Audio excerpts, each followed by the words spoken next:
In this video, I will show you how to find old emails in Gmail. This should be a quick and easy tutorial to follow, but before we do continue, please consider leaving a like on the video and also subscribing to the channel. I really do appreciate it. To do this, come across to your Gmail. There's actually two methods you can use to find old emails. Now, if you actually come up to the search box once you're logged in, and what you want to do is type before followed by a colon, and what you want to do is input the date, so for the old emails. So for example, if you wanted to find emails from say 2024, then you would enter the year followed by the month and then finally the day. So the 3rd of March, for example, 2024. So what I'm going to do is hit enter, and it's going to bring up all the emails before that date, as you can see. So we can use this to then just kind of scroll through and find our older emails.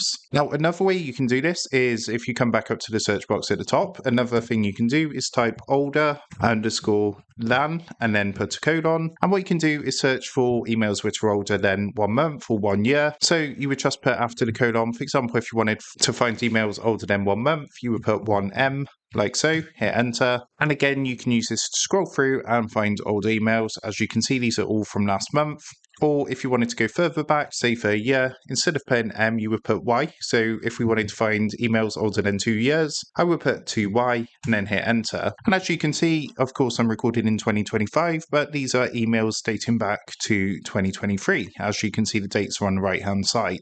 So that is how to find old emails in Gmail. With that being said, I hope this quick tutorial did help you out today. And if this did help you out, I would really appreciate it if you was to consider dropping down below the video, leaving a like, and also subscribing to the channel. With that being said, I just want to take a minute. Thank you guys for watching this quick tutorial, and I will see you in the next video.